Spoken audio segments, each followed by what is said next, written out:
so far.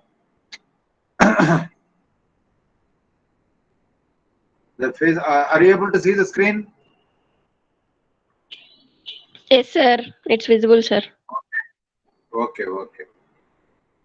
Okay, let me just talk about the seven phases of organization development.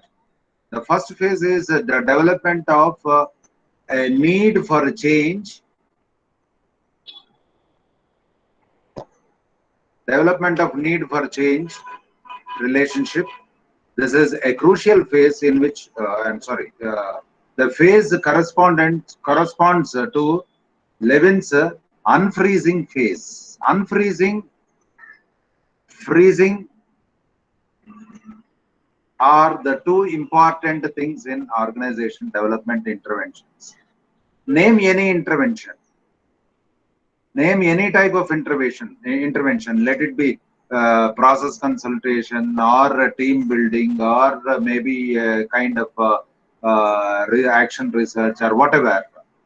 Any kind of intervention basically requires two important things, that is freezing and unfreezing.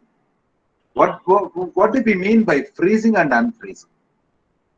Unfreezing is creating a kind of open-mindedness among the people involved in the OD process. For example, it's something like socializing the people. That means people should be mentally ready to accept me and ready to talk to me. In the sense, any problem is existing in any department or in the organization. The first thing is make up the minds of people, make the people willing to get involved in the OD process. This is what is called unfreezing. And freezing means the freezing comes at the end of the completion of OD intervention, where okay, that is freezing is concluding, unfreezing is opening, something like that. Okay, so let us think in that way, and when we understand that unfreezing is making people mentally accept for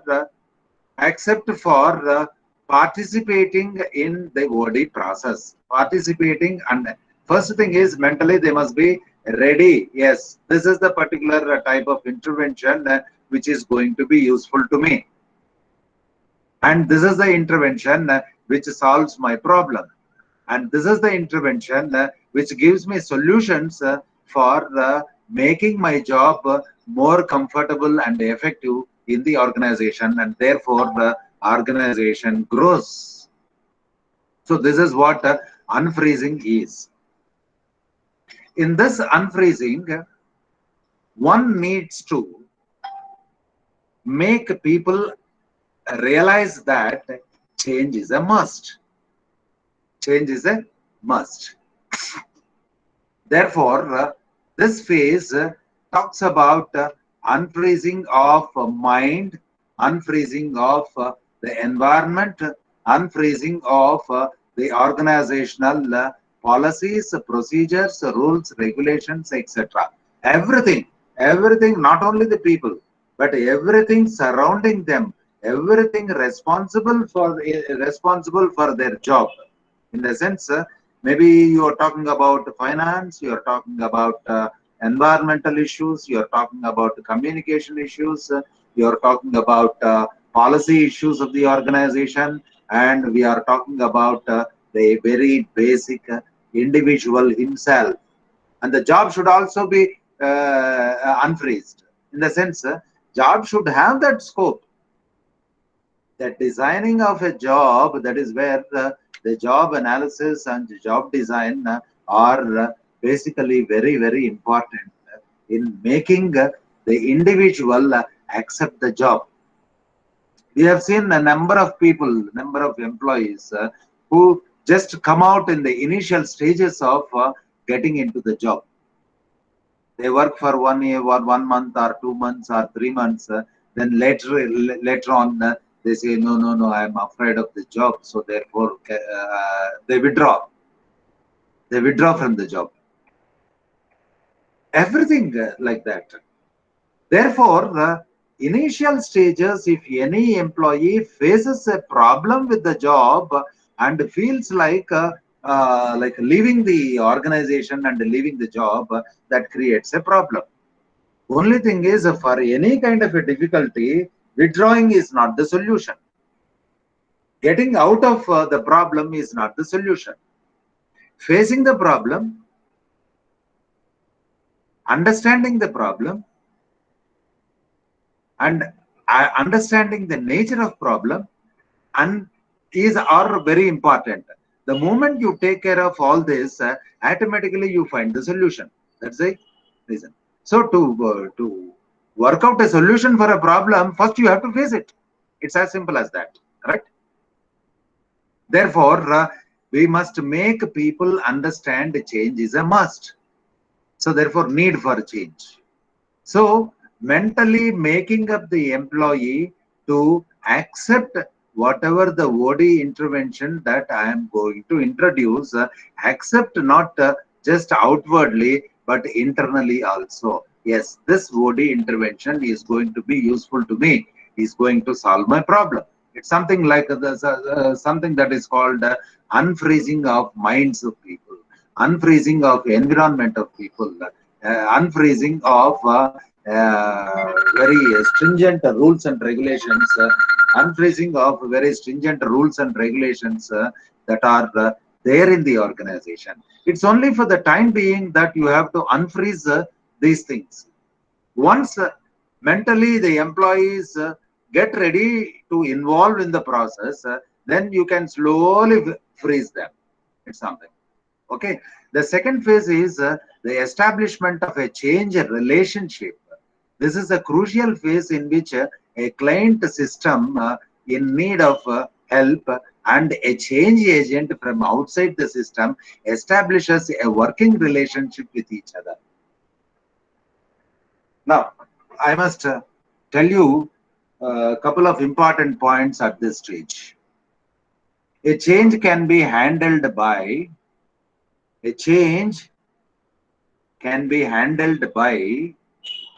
an internal person or an external person. There are OD consultants who are specially trained in this, bringing the change into the organization. Number one. Number two, if the internal people are going to be the change agents. Change agents are basically they are something like team leaders. Change agents are team leaders. Change agents are managers of OD intervention. Managers of OD intervention. These are the people. What are the responsibilities of this change agent? Change agent is primarily responsible for handling the smooth infusion of OD intervention into the organization. If you take any model or a method or a technique, let us say, for example, new pay structure is going to be introduced. New pay structure. This new pay structure is not acceptable to employees. So their mind is completely frozen. Completely frozen that yes, nothing is going into their mind. Whatever the management says, they are ready to say no. Because somebody, somewhere, I don't know, maybe it could be the right or wrong, that management says that employees, the new pay structure that we have created is going to benefit the employees in the long run. But somewhere in the communication process, the employees get to know that the new pay structure is not at all going to give any benefit to them in the long run. So their minds are closed. with their minds are frozen with that kind of an idea. That yes, whatever the proposal comes from the management, we are not going to accept, even without knowing the good prospects in the new pay structure. So their mind is frozen and they are not willing to open up their mind. They are not willing to talk to management. They are totally adamant and against the management. Let us say this is the example. In this example, employees are on the loggerheads with management, and whatever the management trying to convince them, the employees are not accepting to it. Then management feels that this is a new package, new pay structure, which is very useful to employees, but still they are adamant. Therefore, this is a situation. This is a situation, and the employees have given a strike notice that if a pay structure that is acceptable to them is not approved, they are not going to work anymore. It would cost them. It would also cost heavily to the management, because even if the management terminates all of them, they will have to go for recruitment, which temporarily stops the production or management process.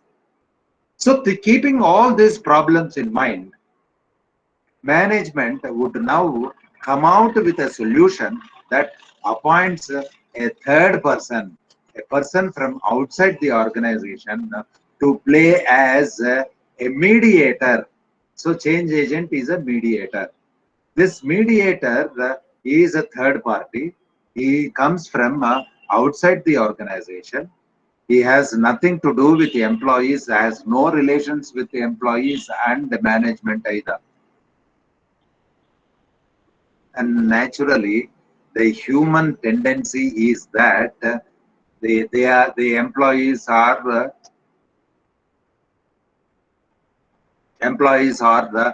willing to talk to that third agent, third person, because he's the third man. It's something like when two people quarrel, it's natural that each mind goes to the third person and expresses his anguish over the other. This happens. That is a human tendency. Therefore, most of the crucial issues, the third person who is not related to organization will be engaged as a change agent in sorting out this problem and bringing and establishing a new changed relationship between the workers and the management. So this is how the second phase starts. Therefore, to sum up, in the second phase, there is a change agent who may belong to outside, may come from outside, or may belong to the organization, who takes the role as a mediator in making the employees or management, it can be both, in making employees or management to change their mindset and get ready to willing to participate in the dialogue, participate in the discussion, participate in the negotiation. Therefore, the problem can be solved by identifying different solutions. Okay. Then the third phase is clarification or diagnosis of the client systems problems. Here, client system is a person. A client system is something like when the person who is not involved, who is not involved in the problem, is a third person. So when a third person is involved into the change process, either maybe external agent or internal agent, then that kind of a system is called a client system. So this client system's problems are clarified to each of the teams, that is both to the management and also to the workers, and allow them to use their mind in identifying, diagnosing the basic root problem.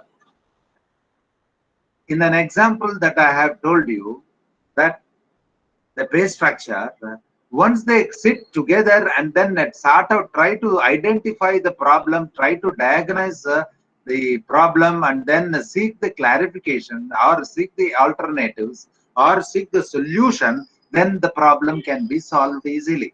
Otherwise, both will be on the loggerheads, then ultimately the problem will be left unsolved. Then this would lead to a organizational chaos, or maybe would lead to organizations decay or problems, and etc. So therefore, the third phase is clarification.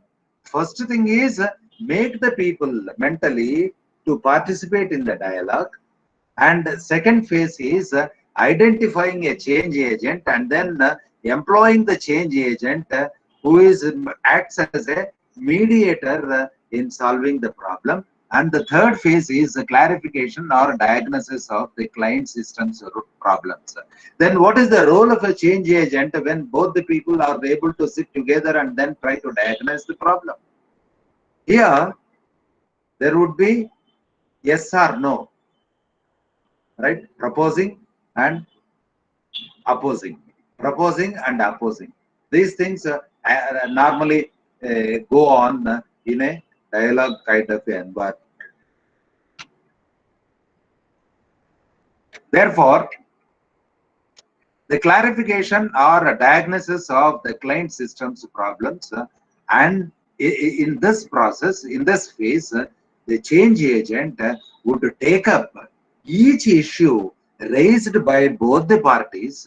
Maybe with regard to pay structure, they have some problem, that is their salaries are not, let us say the union is demanding for 50% hike, whereas organization is ready, willing to give 40%.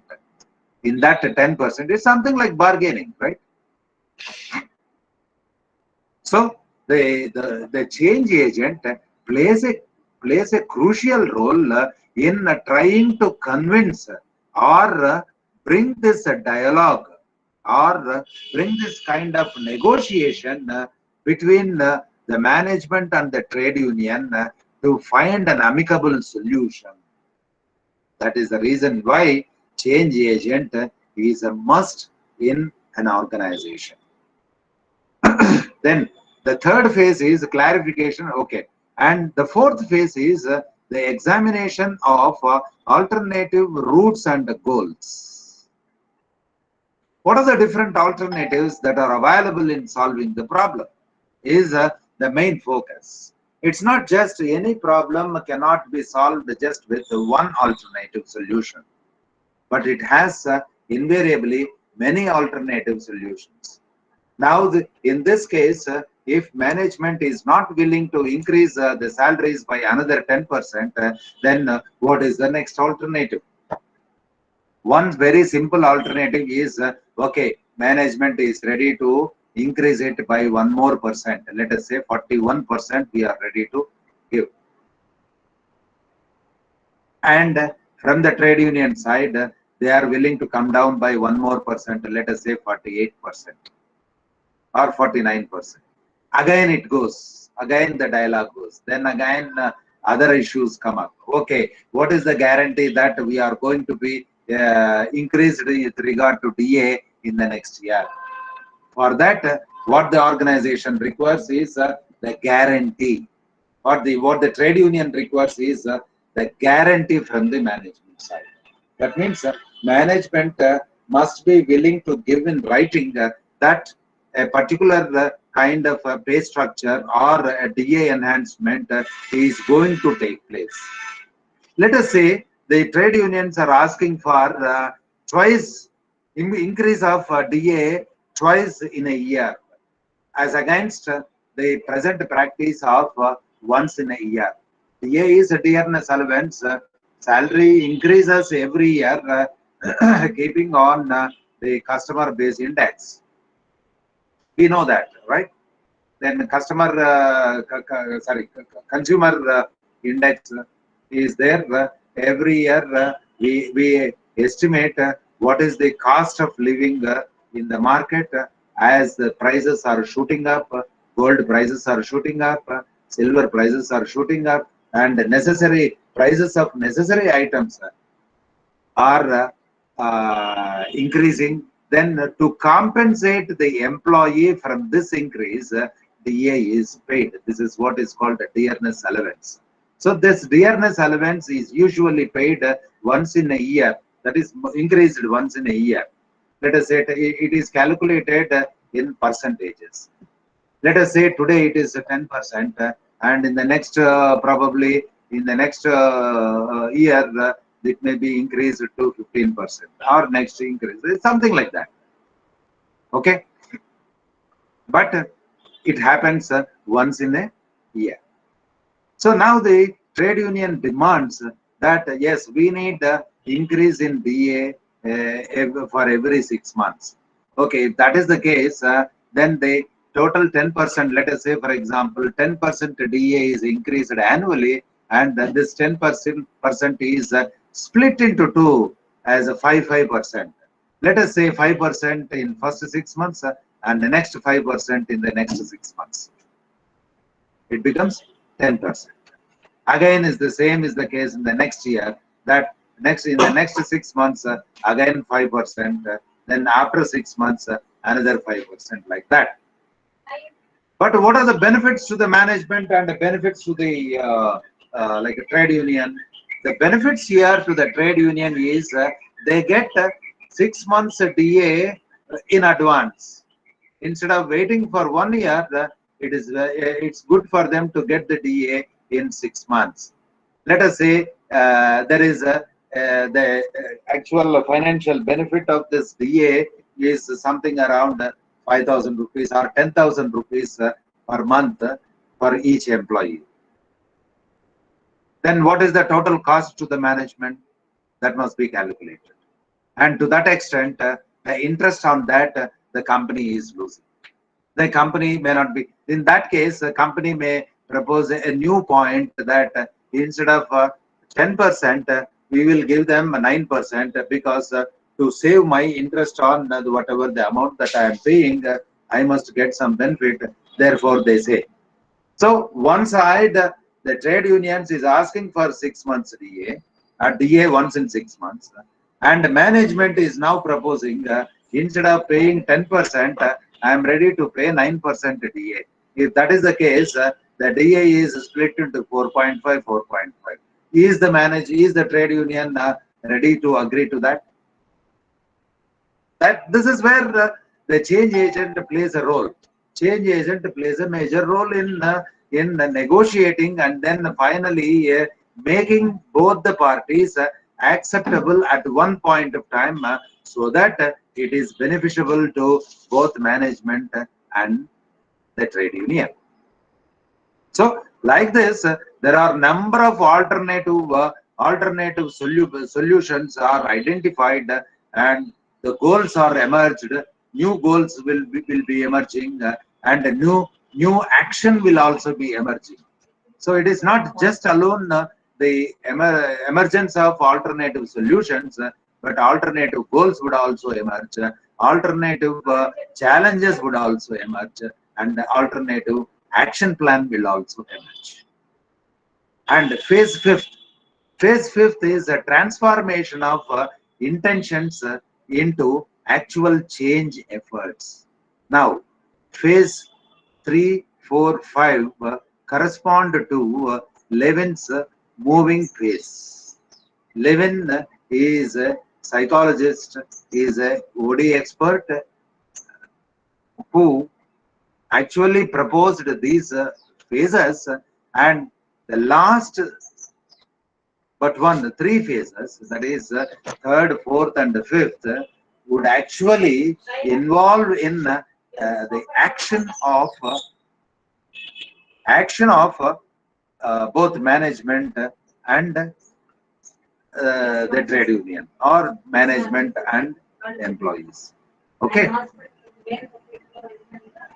So now in phase 5, action plan, alternative solutions are put into action. Let us say all these in the example that I have quoted, these three different solutions or alternatives are there. One side, they are ready willing to pay DA for 6 months once. Second thing is DA is going to be reduced from the management side, and trade unions ask for DA in terms of cash. There are a number of issues which would come in. I'm just giving a very simplest example for you to understand. Whereas in actual sense, it is going to be very tough. So therefore, the need for a change agent is a must, whether he is internal change agent or external change agent. But the role of change agent is a must, and very particularly when there is no proper linkage or proper understanding, or when the two parties of this change are on the loggerheads. That means they are not willing to talk to each other, something like that. Okay. Then phase 6. Phase 6 is the generalization and the stabilization of change. Now, once the change agent brings in a kind of compromise between both the parties, then they stick to one particular, or maybe the combination of particular combination of alternatives for action. So once it is put into action, then the change agent responsibility is to see that this kind of a new solution gets infused into the organizational processes without disturbing the organization much. There would be definitely disturbance. There would be definitely changes in other. Accounting will change, then HR functioning will change. It may require new people, it may require new systems, it may require new procedures, it may require new methods. Altogether, a new focus is required when the new alternative is infused into the system. But the role of change agent is to see that it does not disturb the total regular process of organization. So this corresponds to Levin's freezing phase. This is the stage where the freezing takes place. Once the alternative solution is identified and then put into action, and it gets dissolved into the organization, then organizational process, then automatically the walls must freeze. Otherwise, what happens? Then somebody, after two months, somebody would raise another issue again. Trade unions may raise an issue, or even management would raise an issue. So if they keep on raising these issues like this, then the problem is that you cannot stop this kind of a process of freezing and unfreezing, or you cannot infuse the organization development intervention at its fullest and beneficial length. Because every time there is a disturbance, some group of trade union after 2 months raise an issue that no, this DA is not sufficient. We thought that it would be sufficient, but it is not sufficient. Therefore, it must change. Or management would say that no, I am facing so much of problem with this payment because there is so much of financial commitment on the part of management. Hence, the management may not be willing to continue with this practice. So these kinds of things would come into picture, then ultimately that would lead to some kind of a disturbance in the total process. That is the reason why we have a freezing and unfreezing. So opening up minds of people and closing the minds of people. In between, what happens? The change, establish the change relationship, make people understand what is this change, and the role of the change agent becomes important. And this change agent, with the consultation of with the consultation and acceptance of both the parties, bring in a kind of a dialogue or clarification in understanding the problem, in making both the people understand the problem properly for the betterment of organization. And then the change agent also helps in identifying the alternative solutions for problem solving. Then that would lead to implementation of such kind of solutions. Then ultimately, once it is implemented, once it is infused into the system properly, then the minds must close. They must get on with that. Whatever the problems are there, that can be postponed for next negotiation, rather than holding on to it and then creating a problem. Okay, that's the reason why the generalization and stabilization of change is necessary, and that would correspond to freezing of the total process of voting. Now, what type of intervention? That any intervention must go through these phases. 7 phases of OD intervention is a must for any type of OD intervention. And we take different types of OD interventions and then implement. But in case of any intervention, this particular process is compulsory. All these phases are compulsory. Therefore, unfreezing and freezing are also compulsory. There is no absolute, there is no alternate solution for this. Okay. Now, this is with regard to the first chapter, and I will share the material to you soon. The material that I have already kept in Google Meet is actually unedited. Now I have included some more, and these some more issues. Revising this, I am going to send you another document. Kindly download that as a material for the first chapter. Okay? Is it okay? Okay. Now you can open your mics and then say, are you comfortable with the first chapter? Yes, sir. Then we'll get on to the next chapter, organization development interventions. Okay, I'll just briefly discuss the interventions, and then we will take each one of them from the next class onwards.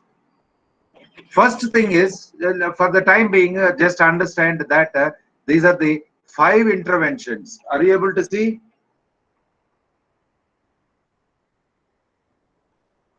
Yes, Yes, sir. Are sir. you able to see? Okay. Okay. Basically, the interventions are these: team interventions, group and third party peacemaking interventions, comprehensive interventions, structural interventions, and training experiences. These are the 5 interventions which are very important. అవసరం లేదురా, నేను మళ్ళీ మాట్లాడతాను. ఇట్లా పెట్టుకుంటా, ఒక నిమిషం మా ఉండండి. Okay, is asking me to hold. Right then. So the interventions here are 5 team interventions, where the teams are involved, where the employees are involved into the OD intervention process as teams, small teams, bigger teams, or larger teams are created, and these teams would interact with each other in identifying the best solution for the problem, and then implementation of solution, right? Then intergroup and third party peacemaking interventions. The example that I gave you just now regarding the pay structure, where the third party peacemaking interventions are necessary, the change agent would come into the picture, and that is type of interventions. These are the classification of interventions, sir. Okay. Then the third classification is comprehensive interventions, where all people are involved and the issue is open. Issue is concerned with almost everybody in the organization and such things like that.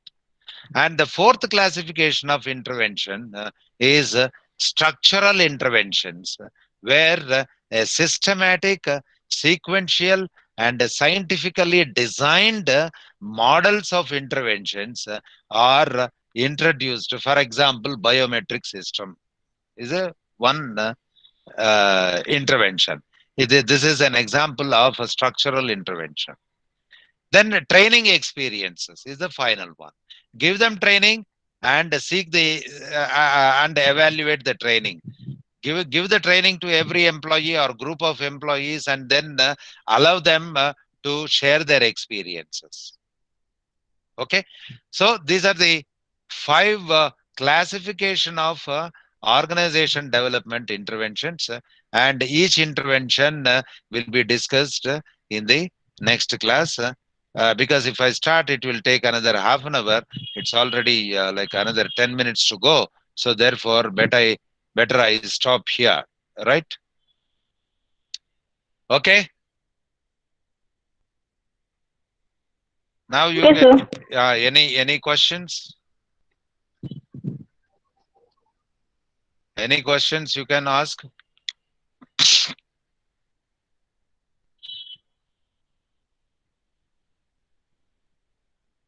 Is it all right? Hello? Okay, I am closing the session and we will meet in the next class tomorrow. All right? Okay, sir.